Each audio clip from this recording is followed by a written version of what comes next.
Salut à tous, c'est Simon, le cofondateur et CPO de Scribe. Bienvenue dans 5 Learnings en 5 minutes.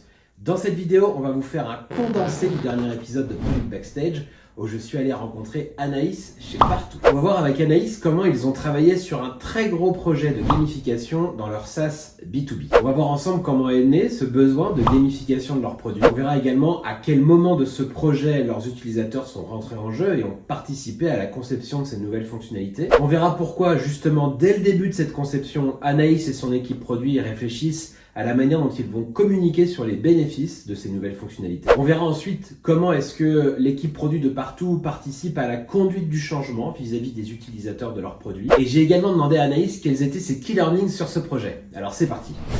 Donc je disais que chez Partout, tu as pu travailler sur un projet de gamification dans votre produit. L'idée serait peut-être qu'on puisse creuser un peu ce sujet et voir si on peut en tirer un peu des key learnings aussi, tu vois, pour les gens qui nous regardent. Nous, les utilisateurs, quand ils viennent sur la plateforme, donc pour tout ce qui est la partie visibilité, l'idée c'est qu'ils puissent remplir le plus d'informations possible afin d'être le mieux diffusés et que ce soit le plus clair possible. La problématique qu'on avait, c'était comment faire en sorte que les utilisateurs soient engagés à remplir ces informations-là. On est vraiment parti de là. L'idée, c'était qu'ils viennent utiliser le produit le plus régulièrement possible et en plus qu'ils mettent à jour leurs infos et vraiment qu'ils produisent du contenu à l'intérieur de l'outil, quoi. C'est ça. Il y a exactement cette notion de mise à jour parce qu'une fois qu'on a complété ces informations, eh bien, l'idée c'est de pouvoir venir au fur et à mesure de l'année, quand il y a des événements particuliers, donc pour les commerçants, venir les mettre à jour ces informations-là, venir rajouter des informations ou du contenu, par exemple multimédia comme des photos, les photos de la vitrine, les photos des produits, etc. pour essayer d'enrichir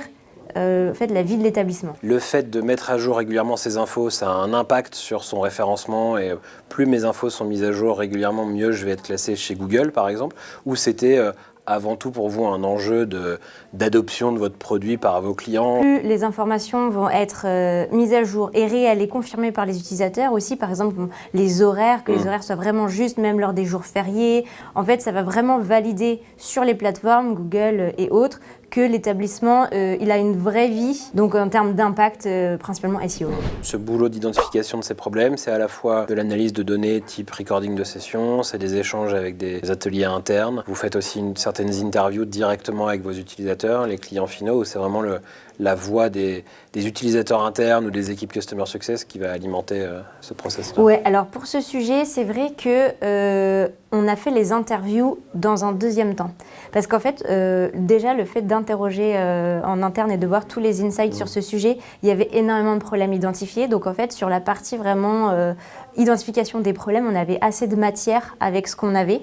Et ensuite, une fois qu'on a priorisé, donc on a ressorti 3 grands problèmes, c'est là où on s'est dit, ok, on va peut-être creuser un problème en particulier avec un utilisateur, vérifier que c'est bien un des principaux problèmes, etc.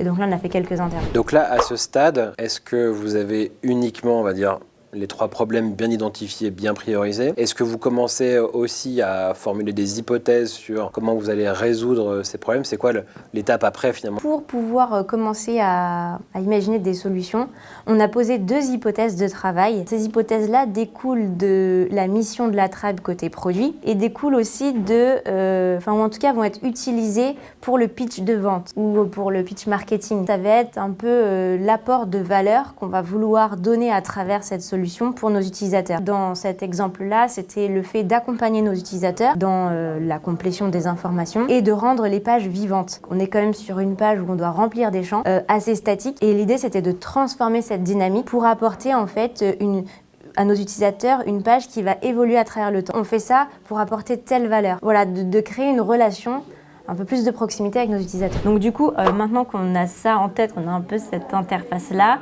on va pouvoir aller donc dans le Figma et l'idée c'est que je puisse un peu détailler les différentes versions. Pourquoi aussi on a pris du temps pour ces différentes versions? Il y a vraiment, je dirais, la simplicité. Dans le premier épisode de Product Backstage, quand je discutais avec Alexandre chez eFounders, il me disait que eux, ils essaient de réduire au maximum cette partie-là, pour partir en production le plus rapidement possible. Comment est-ce que cette partie-là s'est passée pour vous? Là, pour cette stratégie de lancement, c'était en fait un peu différent, je pense, de ta discussion avec Alexandre, parce que là, on était sur le produit historique de partout, donc voilà, avec beaucoup d'usages. Et on avait le temps d'itérer de notre côté pour finalement essayer de proposer la meilleure solution. L'idée, c'était de faire une première version sur laquelle on était vraiment tous très alignés, avec beaucoup de confiance. Voilà, c'était 5 learnings en 5 minutes avec Anaïs chez Partout. Si cette vidéo vous a intéressé, vous pouvez regarder l'interview complète. Je vous mets le lien juste en description. On se retrouve dans un mois. D'ici là, abonnez-vous à la chaîne YouTube pour ne rater aucun épisode de Product Backstage. Et le mois prochain, on sera chez 360 Learnings. À bientôt!